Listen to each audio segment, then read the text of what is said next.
Hey, Dan, are you there? I'm really, really sorry, but I completely forgot that we were having a retirement party for someone in my office. So, I just don't think that I'm going to be able to go over to your place today. Again, so sorry about this. It's okay, I understand. This is kind of a work thing, and we agreed to put work first until we got married. I know, but I really did want to try and be home just a bit earlier today. Would you mind making dinner, though? You remember me telling you about how I was really craving salmon, right? Right. Yeah, I remember you saying that. You're not exactly the most subtle person when it comes to hinting at me what you want to eat. Well, maybe not. But you're just such a good chef, and I really do enjoy your cooking. You're never ever allowed to tell her this, but I think that you might even cook better than my mom. Well, I don't know about that. I think that your mom is a pretty good chef, if I do say so myself. I'm not trying to say that she's a bad chef or anything like that at all. I'm just saying that I think you are a cut above so many other people when it comes to what you make in the kitchen. At this point, I don't think I'll ever be able to enjoy anyone else's cooking again. I see. So basically you're telling me you're only marrying me for my cooking skills then? Well, you might be closer to the truth than you realize. But anyways, I can't believe that we're really going to get married in a week. It's just incredible. It feels like the date has just snuck up on us so quickly. I know what you mean. But when you think about it, the timeline has been pretty quick. I mean, I only proposed to you about 3 months ago, but still, it does feel like so much has happened in that time. I know exactly what you mean. But now that we're only a week away, I guess it's just starting to feel really real to me. And to think that you and I are going to the courthouse tomorrow to have our civil service done. And then we can actually officially move in together. This really is starting to feel real. You're right. And that's what I'm saying, right? I'll finally be able to move out of my parents' house and live with you. And that means that I finally won't have to listen to my parents telling me what to do all the time. Did you know that my mom still tells me to clean my room? But you're always just so kind and sweet, and you don't mind cleaning up for me when I visit your place. So basically you're now saying that you're marrying me because I cook and clean. I guess I'm more of a catch than I realized. And I guess it's my job to just stand there and look pretty, right? I think you do much, much more than that, Casey. Although, since we're talking about this, I did see an article the other day talking about how so many divorces come from one partner putting all the work on the other. Dan, stop it right there. We cannot be talking about divorce when we are a week away from getting married. But I guess maybe you're not so good at hunting things yourself. If you want me to do more around the house when I move in, I will. Thank you. I do appreciate you saying that. I just want to make sure that we're on the same page before we live together. I know, and I promise that I will try my best. But I think it might also take some time for me to adjust, you know? That's okay. You know I'm a patient guy. And if there's anything you need me to show you how to do, I'm more than happy to. Aw, thank you so much for that, Dan. I really do appreciate it. Anyways, we're having this retirement party at some restaurant, so I gotta go right now. I'll talk to you later, though. Sounds good to me. Try not to drink too much and get home safe, okay? No problem. If I'm out too late, I'll just go to my parents' house, though. So maybe save the salmon for another night. But I think I'll be okay since I'm really trying to watch my figure before we get married. Well, you just take care of yourself, okay? And please text me when you get back home, even if it's really late, okay? I've just been hearing a lot of scary things on the news lately. Well, I don't think I'm going to do any after party if there is one. I should probably be back to my parents' house by midnight or something. I know, but I'm still going to worry about you, you know. Would you want me to meet you at the restaurant and drive you home when you're done? No. I could never ask you to do something like that for me. Besides, I'm sure that you're already tired from being at work all day, and my parents' house is the opposite direction from yours. I'll just get an Uber or something like that, and I'll be fine, I promise. Well, okay then, if that's the way you want to do things. Just please do send me a message when you get back home. I'll make sure and do that. And you try not to worry about so many things all the time. Because if I come home late, I am already going to be hearing it from my mom. So you don't have to scold me. Anyways, I'm going to get going now. Bye. Hey, Dan, are you there? I am so sorry for not getting back to you last night after I got home. Do you have any idea how worried I was? What happened? Why didn't you message me? I thought you said you weren't going to be out that late. I stayed up half the night waiting for your message, Casey. I know, and I really am sorry. I guess it has just been a while since I had that much to drink is all. Once I got home, I just got ready for bed and passed out right away. Did you really have that much to drink at the party? I mean, I had like 3 drinks or something like that. But I haven't been drinking at all in this diet that I'm on to fit into my wedding dress. So, I guess they all just hit me way more strongly than I thought they would have.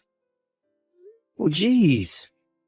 I mean, I know how much you like to drink and how hard you've been working on cutting back, but you really should have been more careful, don't you think? Dan, I only had 3 drinks. I just didn't think that the little would get me so drunk. But I promise that I'll take more care from here on out. Great. Well, we just have one more week until we're married, so please be careful, okay? Do you want me to come over and visit you? No worry about doing that. I'll still make it over to your house today. But I think from tomorrow, I'm going to stop coming over to our house until we're married. Oh, really? Why is that? Did something happen?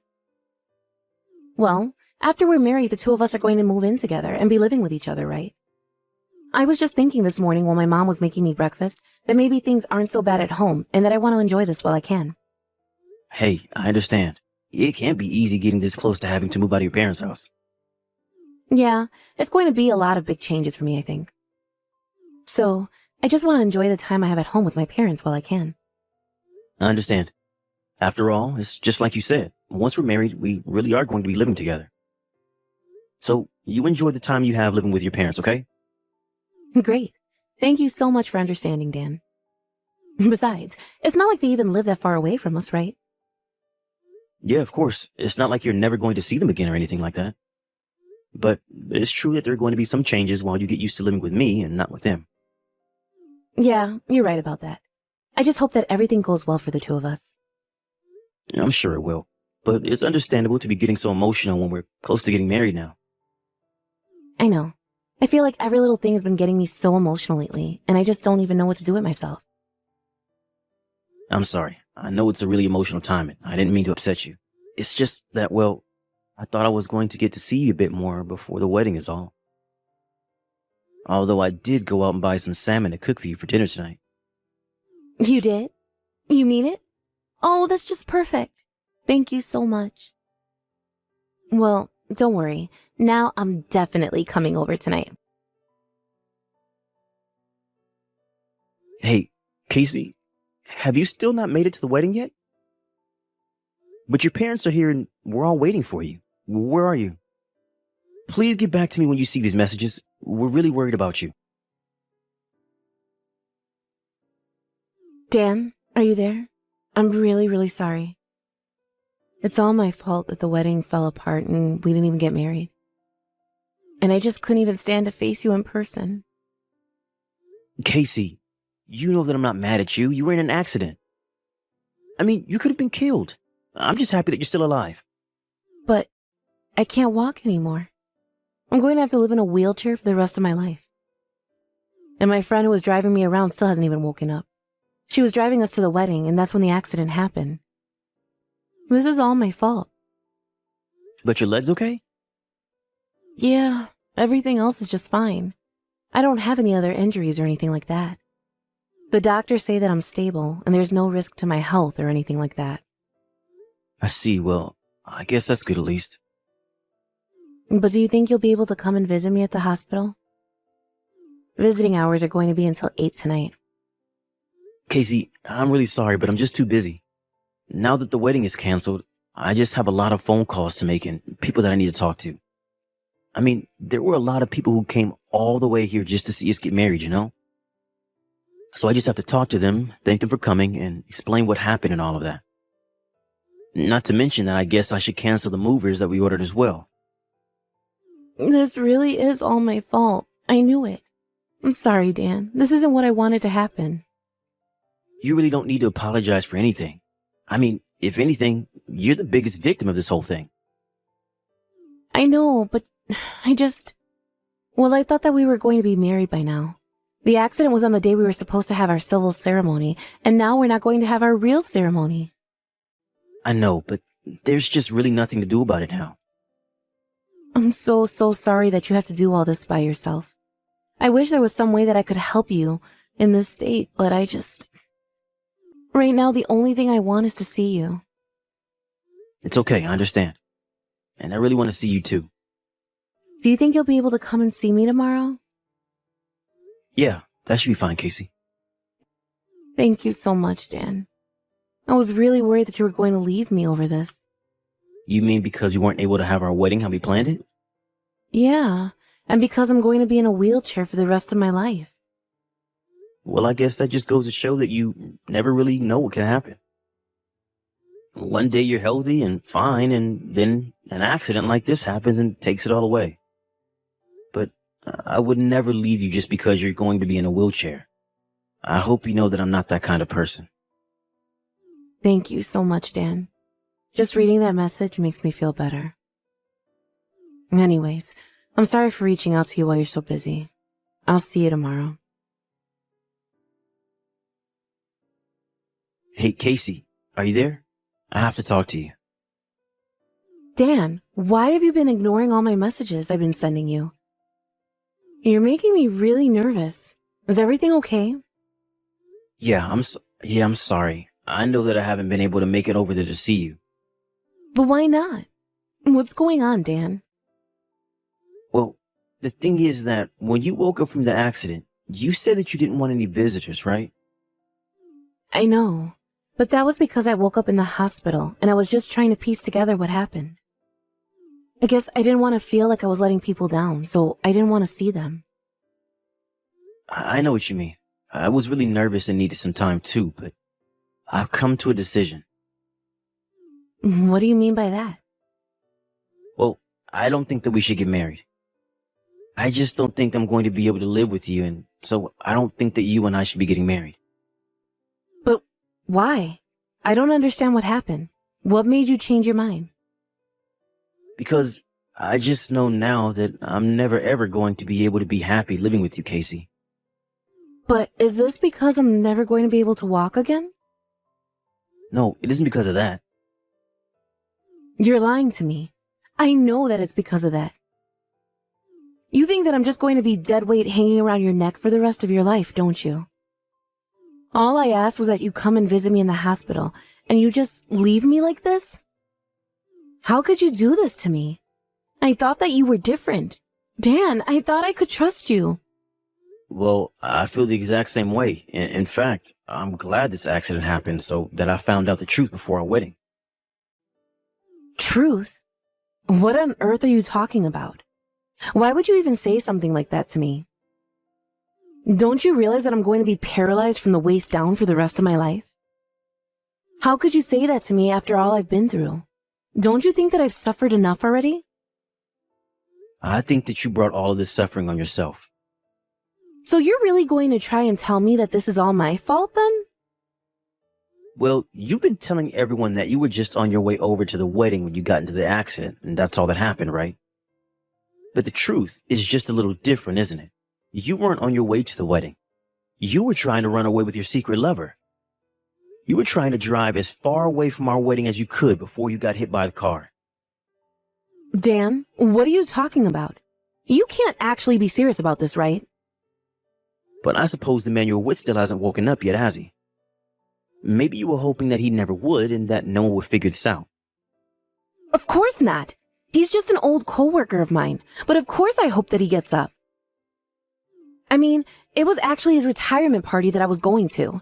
It isn't like he's old or anything. He just did a lot for the company in the short time that he was here. But you don't actually think I'd cheat on you with him, do you? Or that I would try to run away from our own marriage just to be with him, right? You told me that you were having a really special friend drive you over to the wedding, remember? Of course I remember telling you that. And I wasn't lying to you about it either, I swear. So, was this guy your special friend? The one that you were going to run away with? Is this what you meant by this? I finally get it. I see what's going on here. You found out that I have a close male friend, and now you're trying to make me feel like I'm the bad guy here because you're jealous. You're just so horrible. I didn't think you were capable of being so cruel. I mean, what kind of way is this to treat someone who just found out they'll never be able to walk again? And you really think that just because something happened to your legs that it excuses every other horrible thing you've done? Do you think that this makes you some kind of hero now that you're in a wheelchair for trying to run away with some other guy? I can't believe this. I can't believe that you actually said that to me just now. Why are you attacking me when I'm the victim? Why are you trying to make yourself out to be the victim here when you're not? If you're a victim of anything, you're a victim of your own horrible decisions. When I heard that you were in an accident, I was just terrified. I didn't care at all about the wedding. But then, why are you putting me through this? Because then I had proof that you were cheating on me. It was his coworker's parents, the one that you were cheating on me with. They came to me and gave me his journal. His journal? But why would they give you something like that of his? Because in it was written all the little details about your affair. The time that you had met up and where, not to mention your name written with a big heart around it. Well, I mean, that's not my fault if this guy was secretly obsessed with me and I had no idea. Well, that's the other thing. I actually called your work the day after the goodbye party. I asked if they had heard from you after the party. Except your coworker told me that there was no retirement party at all. They had no idea what you were talking about. So you even called my work just to see if I was okay? That's right. I called and I was so worried about you. I was broken up with grief until I found out that you were never faithful to me to begin with. You know, his parents even showed me his phone. So if you still think you can try and trick me by saying that he's just obsessed with you, don't bother. There was so many texts between you and him. The plan to run away was spelled out so clearly that it didn't leave a doubt in my mind at all. Including the part where you told this guy that you didn't even want to marry me. You said that if you were going to get out of this, that you'd have no choice but to run away with him. Please, you don't understand. It isn't what it looks like, I swear to you. Yeah, I'm sure that nothing about you was quite what I thought it was, actually. But at least you both got what was coming to you with this accident. Please, Dan. You have to know that you've always been the only man for me. I'm so sorry about this. I promise to never stab you in the back again. Please, you have to know that you're the only person that I want to spend the rest of my life with, right? And to think that we were almost married. Now I can call this off and never have to deal with you again. After that, Chris, the man that Casey was seeing behind my back, woke up. His parents told him about how disappointed they were in him, but since he was in the hospital, it was clear that neither of them was going to be able to run away from this. I also sued Casey for her affair and for ruining our engagement. Her and Chris. The payout was large, but it wasn't enough to cover the hurt and the pain that I had in my heart from such betrayal. In the end, news about what Casey and Chris did spread around their town and their work, and they both moved away as soon as they could to avoid embarrassment. I haven't heard from Casey since, but I wonder how she's getting used to her new life in a wheelchair. As for me, I took the money that I got from the lawsuit and decided to move away myself. I couldn't stand living in the same town where so much betrayal took place. I just felt like I needed a new start in life. I put in a transfer request at work, and when it came through, I packed up my things and set out to start my new life in a new place. I'm sure that I'll go through a lot of hardships there as well, but at least it will be on my own terms, since I'll never let anyone lie to me like that again.